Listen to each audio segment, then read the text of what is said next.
E hoje, minhas irmãs, vamos falar sobre restauração de casamento. Exatamente. Hoje, no nosso último dia, na nossa quinta dose de sabedoria, eu quero compartilhar com vocês algo muito importante para o processo de vocês aí do deserto, inclusive alguns testemunhos também. E Deus, ele é um Deus de recomeços, ele é um Deus de restauração. Se a gente for lá para Gênesis, você vai ver que Deus precisou, por conta da maldade do ser humano, reiniciar o mundo através de Noé. Então veio o dilúvio e só ficou Noé e a família dele. E dali o Senhor começou novamente a humanidade. E aí eu pergunto para você, teria alguma coisa que seria impossível para o nosso Deus? E a palavra diz lá em Lucas que nada é impossível para ele. E por que seria difícil para Deus ou impossível ele restaurar o teu esposo e o teu casamento? E falando em dilúvio, a gente pode comparar, né, já que estamos falando sobre restaurar, com o mundo como ele está hoje. Antigamente, as pessoas precisariam fazer muitas coisas, como comprar uma revista ou até mesmo ir para um lugar específico para que ali eles tivessem algum caso extraconjugal. Hoje em dia, a gente sabe que tudo está muito rápido e muito fácil. Você só precisa mandar uma mensagem no WhatsApp, fazer uma ligação rapidinho ou até mesmo ficar vendo ali no Instagram, porque hoje em dia não precisa de mais nada. É só você ir na rede social que você encontra ali um pouco de tudo. Mas através do conhecimento da palavra, a gente sabe que Deus ele consegue nos colocar aqui nesse mundo, fazer com que a gente more aqui sem ser daqui e fazer também com que os nossos olhos não estejam voltados para essas coisas. Só que o que é que precisa? Precisa estar disposto a viver de fato o Evangelho. Quando a gente passa por uma grande avenida ou quando a gente vai em cidades pequenas ou até as maiores, a gente vê o tanto de igrejas que existem. Acho que são mais igrejas do que farmácias, porque geralmente é o que a gente mais vê quando a gente passa por avenidas muito grandes.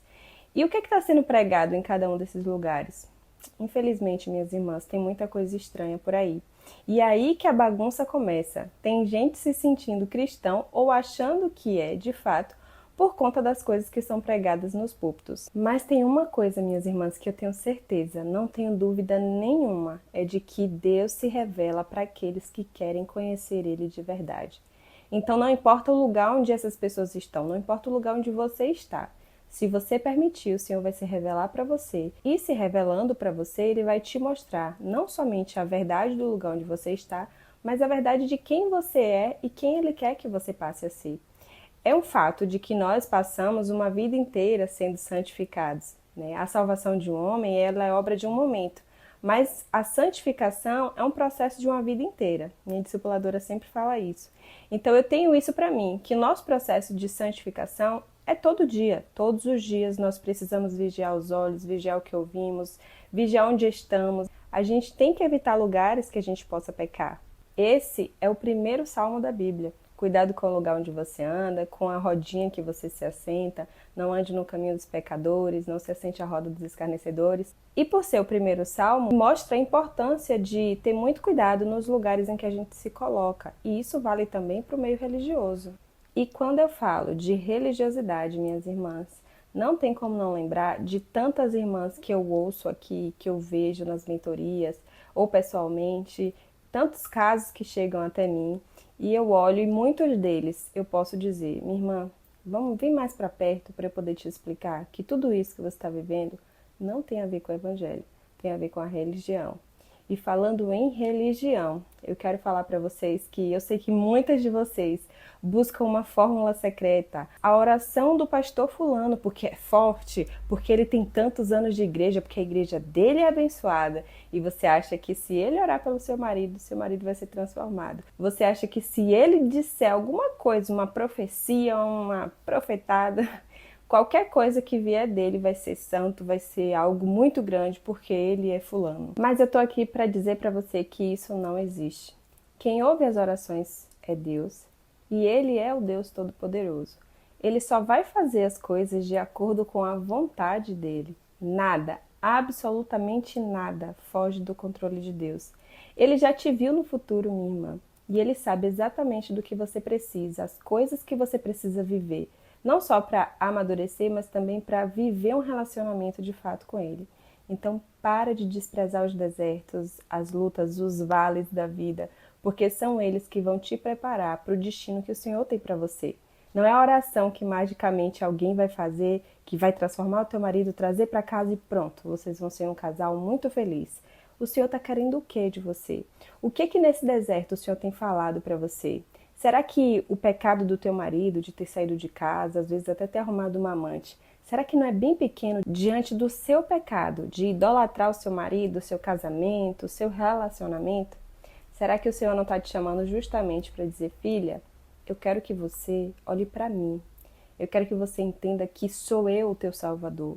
A tua vida sou eu. É para mim que você tem que olhar.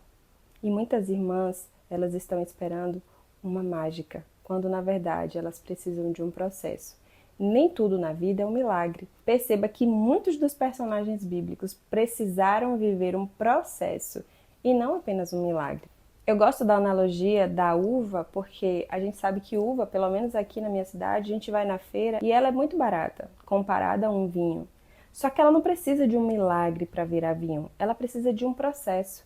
A borboleta, ela precisa de um processo, porque ela é uma lagarta, ela passa pelo processo do casulo e vira uma borboleta. É bem verdade que a oração do justo pode muito em seus efeitos, mas eu quero lembrar para você que o Senhor quer um momento contigo.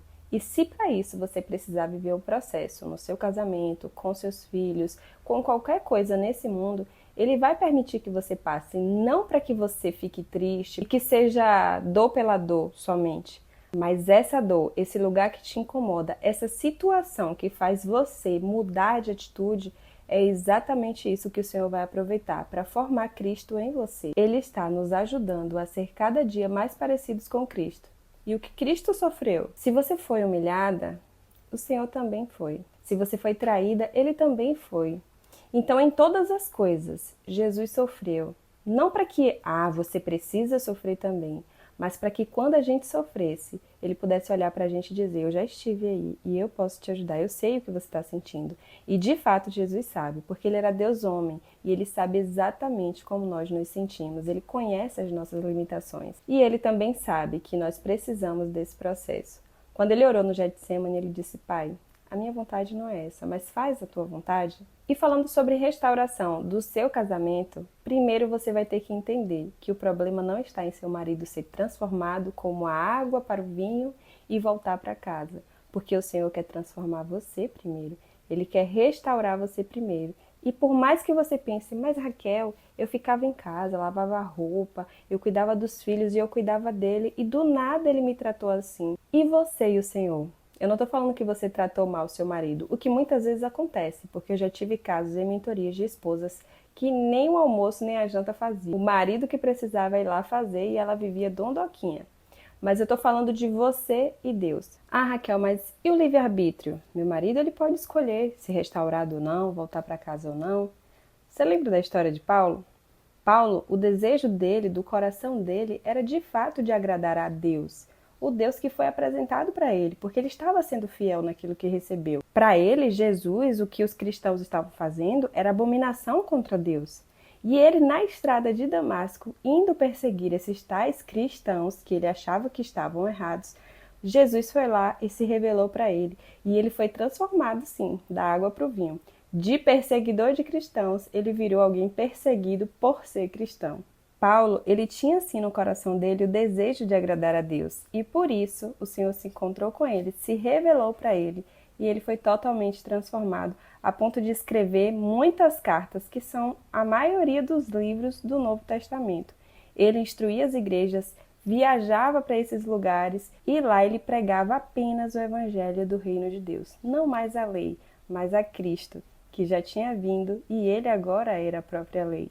Até quando você vai deixar de buscar a Deus pela transformação que Ele quer fazer na tua vida? Porque primeiro você vai ser transformada. Enquanto você não viver o teu processo no deserto, você não vai sair dele. E olha que eu conheço irmãs que já estão há mais de 4 anos no deserto, porque elas ainda não entenderam que é sobre elas, não é sobre o marido. Muitas delas vêm conversar comigo e é sempre ele fez aquilo, é porque ele não para, é porque ele não quer, é porque ele... E eu paro, ouço todas, acolho a dor e o sofrimento que acontece de fato ali no processo e eu pergunto, minha irmã, e você?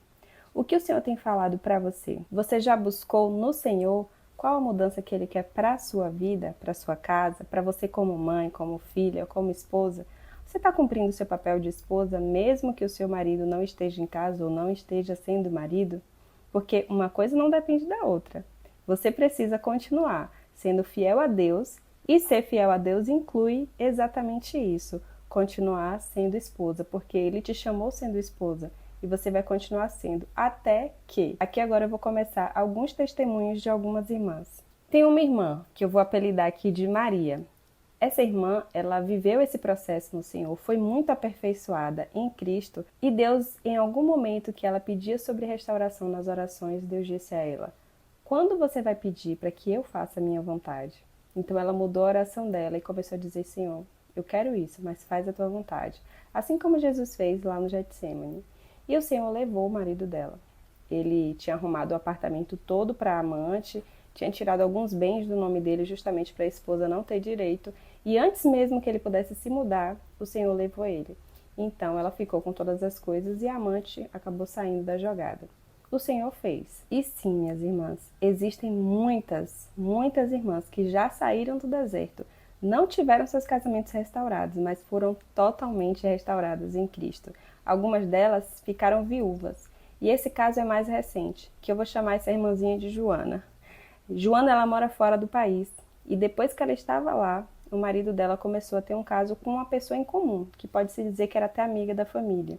E ela também tinha um marido e filhos, e acabou largando o marido e filhos e ficou com o marido dessa irmã. E eles tiveram um caso por um tempo, e perto do Natal, o marido dela já estava se achegando para dentro de casa, mas ainda assim numa situação muito difícil. Essa irmã estava conhecendo o Evangelho de Cristo, ela não era cristã, apesar de ser católica. E eu lembro que eu recebi uma mensagem dela assim: irmã, eu tô viúva. E aí a gente foi conversar. E antes da virada desse ano, de 24 para 25, Deus levou o marido dela. E eu sei que a gente conversa ainda, em alguns momentos ela questiona algumas coisas, mas eu tenho certeza de uma coisa: Deus, ele sabe exatamente o que está fazendo, e ele conhece essa irmãzinha lá no futuro, ele sabe o que iria acontecer. No caso dele, ele estava vindo da casa da amante quando teve um acidente de carro e acabou morrendo. E foi a amante que teve que ir na casa dela dar o recado de que tinha acontecido um acidente. É uma história bem triste, mas ele não queria mudança, o coração dele não estava inclinado para fazer a vontade do Senhor. E a esposa, inclusive, achava que ele não tinha mais amante, não estavam mais juntos. Porém, o Senhor não deixa nenhum filho seu enganado. E já que não havia salvação para ele aqui nessa terra, quem sabe o Senhor não o salvou para a eternidade? É algo que Paulo disse, inclusive, em uma das cartas dele, para um certo irmão que estava em pecado, e ele disse exatamente assim: que o corpo dele fosse entregado para Satanás, para que a alma dele pudesse ser salva. Então eu acredito que a alma desse homem pode ter sido salva, mas infelizmente não aqui nesse plano, só que para a eternidade, porque aqui o coração dele estava muito endurecido. Porque entendam, Deus não é um Deus carrasco que quer castigar as pessoas, pelo contrário, a palavra diz que ele quer que todos se salvem e ninguém se perca. O problema é o nosso coração. Como é que está o seu coração, minha irmã? Está endurecido para que Deus faça a vontade dele? Você já orou dizendo: Senhor, faz tua vontade? Agora é o caso de uma outra irmã, que eu vou chamar de Ana. E essa irmã, ela disse que não conseguia orar e dizer: Senhor, faz tua vontade, porque ela temia que a vontade de Deus fosse o marido ou partir ou não voltar mais para casa. E eu já disse para ela: irmã, enquanto teu coração, tua confiança, teu querer, tua vontade, sabe, o teu desejo não for para o Senhor, for apenas para o teu marido, como se esse mundo só valesse a pena se você estivesse com o seu marido casada, o Senhor não vai agir na tua vida, não porque Ele não pode, mas porque Ele é tão misericordioso que Ele quer restaurar você, Ele quer te salvar. E tem uma outra irmã, que eu vou chamar aqui de Bruna. Essa irmã, ela se casou com um homem que tem o vírus do HIV. Ela sabia que ele tinha. Mesmo sabendo, ela estava ali pronta para ser esposa. Mesmo assim, o marido dela entrou em litígio, divorciou e está com outra mulher. Então não importa o quanto você faça, porque muitas irmãs pensam que por muito fazer o marido vai voltar. Porque pode ser que você pense assim: eu vou começar a fazer tudo que eu não fiz, vou chamar ele para jantares, almoços, vou querer passear, vou querer fazer tudo que eu nunca fiz. Porque talvez você sinta a culpa de não ter feito isso durante o casamento. Mas deixa eu te dizer que nada do que você fizer e que for com suas próprias mãos para alcançar só esse objetivo de ter a restauração do seu casamento não vai funcionar. E se funcionar, a gente vai entrar em outro caso, que eu vou chamar essa irmã de Paty. Essa irmã, ela teve uma falsa restauração. Ela está vivendo com o marido novamente, só que o marido não sente desejo nenhum por ela. Ele voltou para casa. Eles até mudaram de cidade. Mas minhas irmãs, ela não está vivendo nada que se compare a um casamento de fato. Ela está sofrendo. E se por acaso, minha irmã, você tiver o tempo inteiro só buscando pregações que falem aquilo que você quer ouvir, eu posso te afirmar que todas essas coisas vão te encher de falsas esperanças. Eu poderia ficar te contando aqui vários testemunhos, mas a gente não tem tanto tempo assim, senão o vídeo vai ficar muito longo. Mas uma coisa eu posso te garantir: o deserto é a melhor coisa que aconteceu na sua vida. Como assim, Raquel? Esse sofrimento, essa dor, essa humilhação, essa traição, tantas pessoas veem, como eu me sinto, isso nada é levado em consideração? Irmã, tudo isso é levado em consideração e pode ter certeza de uma coisa: você vai concordar comigo quando você viver o seu processo e vencer ele. Tenha seu marido voltado para casa ou não. Você vai olhar para trás e vai dizer: nossa, é verdade. O deserto foi a melhor coisa que aconteceu na minha vida, porque eu era aquela pessoa e eu nunca mais quero voltar a ser. Porque, minhas irmãs, o que a gente aprende com o Senhor, não estou falando somente da vida, da questão pessoal, mas espiritual no deserto, e o tanto de mulheres que a gente consegue ajudar depois da nossa restauração pessoal, pode ter certeza que depois que você viver todo esse processo, você também vai afirmar que foi a melhor coisa que aconteceu na sua vida, que você nunca, jamais imaginaria que depois de tudo que você passou, você seria uma pessoa tão completa, mas completa não em você mesma, e não no casamento apenas, e nem apenas na maternidade, e não só no seu trabalho e nas coisas desse mundo, mas de verdade em conhecer, fazer Jesus conhecido e continuar conhecendo, porque é um processo. A gente vai ter o dia mal, mas a gente também tem a certeza de que Deus está em todos esses momentos. Se entrega ao teu processo no deserto, vive esse processo de fato, para que você seja restaurada. Não existe uma fórmula mágica para que você saia do deserto que você está hoje. Existe um processo. E as pessoas que já viveram esse processo, assim como eu, elas podem te ajudar. Porque, por exemplo, se eu já fui em um lugar e já voltei e você ainda vai e nunca foi lá, eu posso te ensinar como chegar. Eu posso te ensinar sobre os locais que você pode ir, que eu também fui e foram bons, e posso te ensinar também o teu processo de voltar.